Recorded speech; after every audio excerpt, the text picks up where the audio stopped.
I'm Stacey Marie Ishmael, managing editor of crypto for Bloomberg News. And this is Bloomberg Crypto, a daily Bloomberg iHeart podcast. It's Monday, June 13th. Have you ever heard the saying, everything's bigger in Texas? That same ethos applies to Bitcoin mining in the Lonestar state. The state of Texas is flush with a new kind of prospector, Bitcoin miners. The city of Fort Worth even started a small mining operation out of its city hall. Today, I talk with Bloomberg reporter Mike Smith about what makes Texas so attractive to crypto enthusiasts. And you'll hear from Lee Bratcher, head of the Texas Blockchain Council, for a look at the council's partnership with the city of Fort Worth and why Lee sees Texas as the perfect environment for Bitcoin believers. First up, Mike Smith. Mike, thanks so much for joining us. My pleasure. Today we're going to talk about Texas, and we're going to talk about mining in Texas, specifically Bitcoin mining.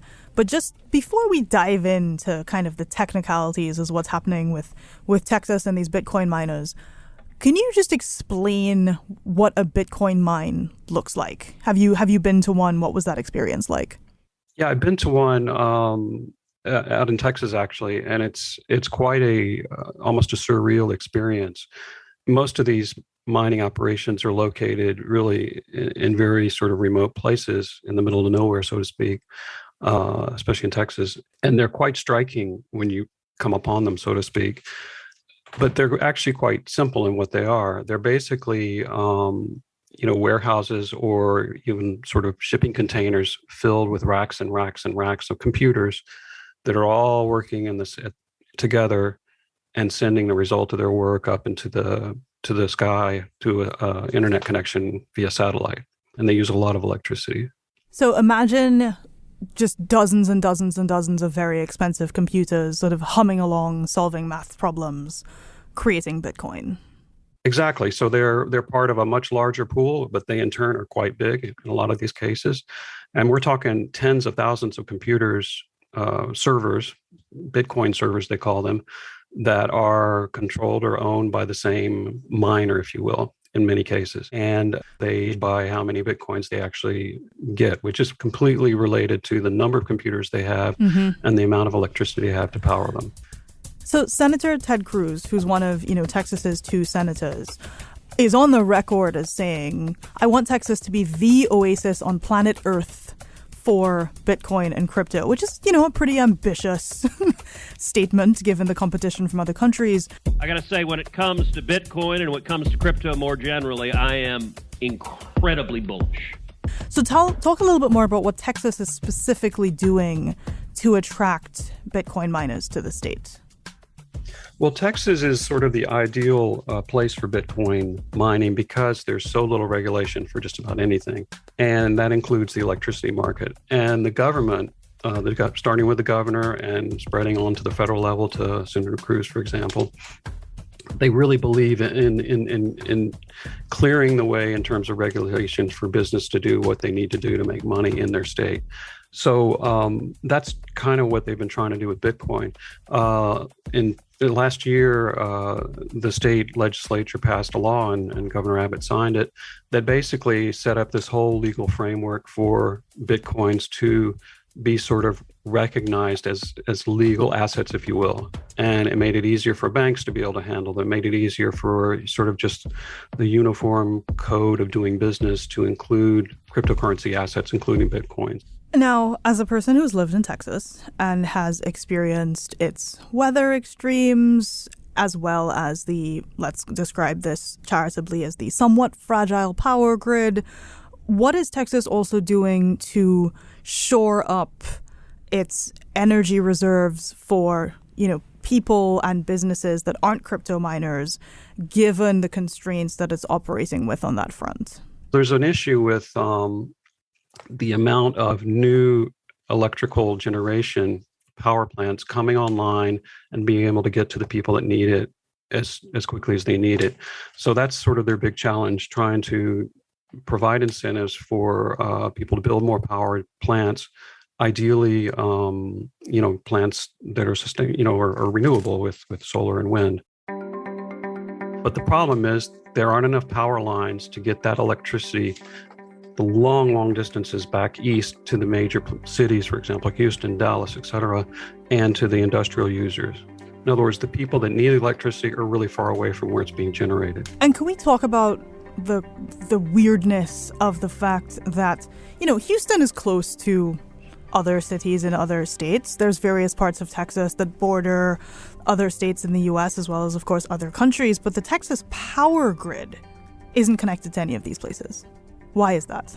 Well, that's right. It's by design because Texas created this system some time ago with the idea that it would be a wholly independent system, walled off from the rest of the country, walled off from states that heavily regulate electricity, because they wanted Texas to be a sort of free market energy zone in all senses of the word. Mm-hmm. So they didn't want to connect with, say, California's grid or all the way up to New York, because most of the country is interconnected so that they can share energy and export energy, so to speak, when they don't need it or when they need it. Texas, they wanted to make it self-contained and therefore just sort of a beautiful free market example of how the market can provide what people need at the best price possible. So that's exactly why they did it. And that, of course, has had some challenges, given, as you described, when in 2021, that grid basically fell over and made the provision of electricity and power for hundreds of millions of people just impossible. President Joe Biden declared a major disaster in Texas. It was a week of sub-zero temperatures, frozen oil and gas wells, and absolutely soaring electricity prices, all of which left millions in the dark. Bloomberg's Rachel Adams heard his... What are the Bitcoin miners going to do if there are these rolling blackouts in the future? Like, how are they going to handle that disruption to their business? Well, Bitcoin miners, their principal argument for not being a threat, so to speak, to the electricity system is that they can turn off their computers at a moment's notice, within minutes, just like when you turn off your computer or your laptop when you're done working for the day. So they have a system in Texas where if there is a sort of a looming crisis, if the total amount of electricity is approaching the maximum that they can provide, and if you go past that line, you have to start turning off people's electricity, blackouts, brownouts. Mm-hmm. The Bitcoin miners have committed to, have promised to turn off their computers when needed to essentially save electricity. And there are great incentives in this free market power system that Texas have for them to do that, because when there's shortages of electricity or when we're reaching a peak level and there's not going to be enough electricity to go along, the price goes up a lot. So when a Bitcoin miner turns off their computers, they get paid a lot of money to do that.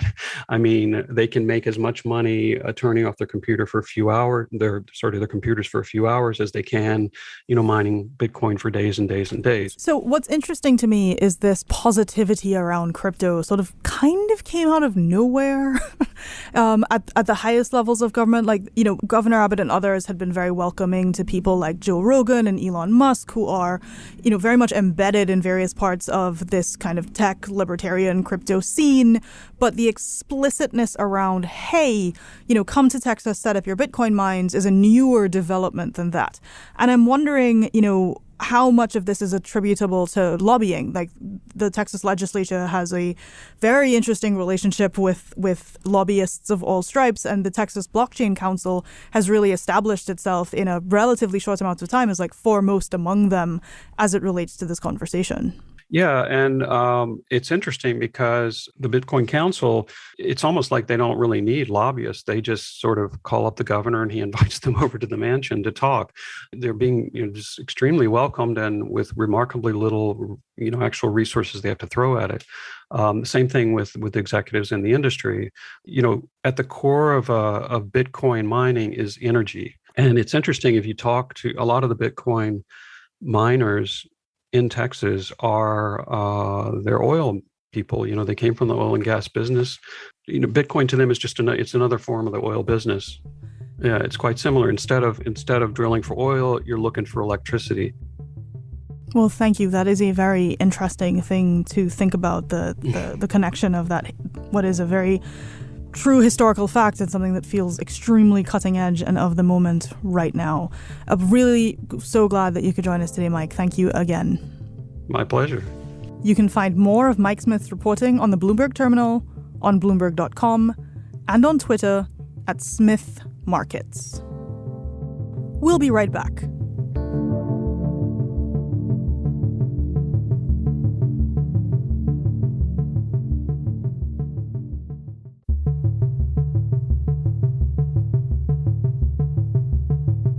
So now that we have a sense of where the state of Texas currently finds itself as it relates to that overall crypto mining universe, let's look at where proponents of mining operations want to see it heading in the future. How do we continue to have Texas lead in the space of Bitcoin mining, and blockchain in general? That's Lee Bratcher. He heads the Texas Blockchain Council, which partnered with the city of Fort Worth for the first ever city-run Bitcoin mining operation in the U.S. And he joins me now. Tell our listeners more about the Texas Blockchain Council. The Texas Blockchain Council is an industry association working to make Texas the jurisdiction of choice for Bitcoin, blockchain, and we have a special emphasis on Bitcoin mining. And so we work on the regulatory affairs side. We work on researching policy and advocating and educating with elected officials. And we also do your standard Chamber of Commerce type stuff with our member companies, help them in business development efforts. So our listeners heard earlier that, Senator Ted Cruz and Governor Abbott and others have been very enthusiastic supporters of Bitcoin and Bitcoin mining in the state. Can you tell us more about your relationship with them, the kinds of conversations that, and the education, as you say, that you're doing with lawmakers and legislators? Yes, we've had several conversations with both Senator Cruz and Governor Abbott. The crux of those conversations were around what's best for Texas and what's best for innovation. And Texas has led as an innovative state, as a business-friendly state for decades now. And my conversations with them are around how do we continue to have Texas lead in the space of Bitcoin mining, and blockchain in general.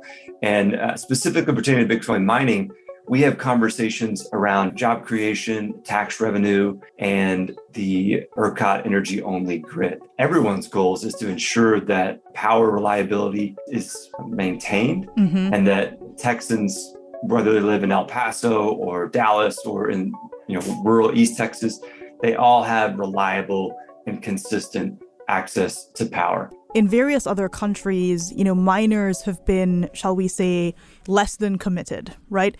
They find a better offer somewhere else, like Texas, for example. They up sticks, they leave town, because it's fundamentally a very mobile-friendly operation. Like, are we talking about jobs that are seasonal, that you think these are things that are going to be around for 18 months, or are folks really starting to plan longer term than that? Some of the jobs are seasonal. Especially related to the construction of the sites. You don't need to have several hundred, electricians and construction folks there year round, but they do maintain a good percentage of those for maintenance and for expansion. And in some of the places in North America, and in fact, every place in North America that has an industrial scale Bitcoin mine over 50 megawatts, it is very much a permanent structure. So they have hundreds of millions of dollars worth of infrastructure investment going in. The only way a Bitcoin miner shuts down operations in Texas is if they go bankrupt. Now, that might not be true for, say, a flare gas Bitcoin miner, where they have a 40-foot shipping container with miners inside. They're mining using a generator from flare gas. That would be more of a mobile structure and perhaps just a few $1 million of investment, but it is mobile. Well, it's interesting that you mentioned the gas flaring, right? Because that's been an example of something where folks are trying to make a sort of an environmental case for Bitcoin mining. They're like, well, otherwise this flared gas would just, it would be wasted, as it were. But now we're finding ways to reintegrate that into another part of the industry. That said, there are a lot of folks who have significant concerns about generally the effect of Bitcoin mining on the environment, because even if in some cases you're able to reallocate energy sources, in a lot of other cases it's just additional new energy consumption. How are you or the folks that you are talking to making a case for the potential of a more environmentally aware industry as it relates to mining? We are very conscious of the need to ensure that we're environmentally sustainable mining is top of mind. And there's two ways that we do that. The first way is through understanding that energy usage is a way that society and human flourishing progresses throughout history. And so energy usage is not necessarily a bad thing. It's just depending on what you're using it on. So we would argue that securing a global monetary system and what some would call freedom money, which is Bitcoin, is a valuable use of energy, much more valuable than, say, Christmas lights or video games or all these kinds of industries use a lot more energy than things Bitcoin that give mining. people joy. Potentially, yeah. And we don't see anything wrong with using energy on Christmas lights and video games. And in Texas in particular, about 30% of the grid at any given time is wind and solar, depending on how hot it is or how much the sun is shining, how much the wind is blowing that particular day. And Bitcoin mining is using an outsized amount of wind and solar in Texas, so more than the average grid user. And not only that, we're actually incentivizing more wind and solar because we will go out and be an on-site power off-taker for a wind farm or a solar farm. Mm-hmm. Exactly. It allows them to build out more infrastructure with better economics because they have an on-site power off-taker. There's just not enough transmission capacity to get all of the wind energy from West Texas to the big power off-takers in Dallas or Houston or Austin. So a lot of that energy gets wasted. In fact, about 15% of the time, you have negative pricing in West Texas, which means that energy is wasted. You've mentioned a few different parts of Texas and how they're thinking about mining. Tell me more about what you are up to in Fort Worth. Yeah, Fort Worth.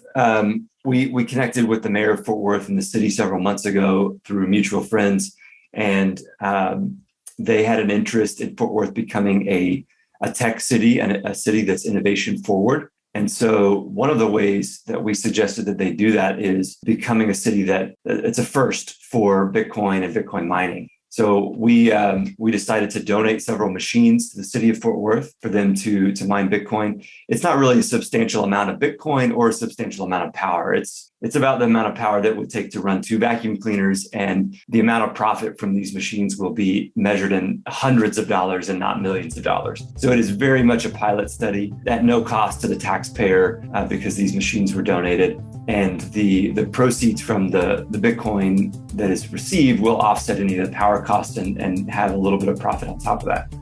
Thank you, Lee. I really appreciate you taking the time. Yeah, thanks for having me. This is a fun conversation. On the next episode of Bloomberg Crypto, what do you do if you want to leave your crypto to your friends, family, or heirs after you die? What does estate planning for stablecoins and NFTs even look like? Crypto as an asset class is less than 2 decades old. That means that most estate planners don't yet understand how to navigate this kind of digital wealth transfer. For more, I'll turn to Bloomberg reporter Jill Shah for a look at how cryptocurrency holdings are proving thorny for estate planners. I'm Stacey Marie Ishmael, and this is Bloomberg Crypto, a daily podcast from Bloomberg and iHeartRadio. For more shows from iHeartRadio, visit the iHeartRadio app, Apple Podcasts, or wherever you get your podcasts. Email your comments, questions, or suggestions to crypto@bloomberg.net. Follow us on Twitter @crypto. The supervising producer of this episode is Vicky Vergolina. Our producer is Mohammed Farouk. Associate producer Zanab Siddiqui. Desta Wonderad is our engineer. Original music by Leo Sidran. Bloomberg's head of podcasts is Francesca Levy.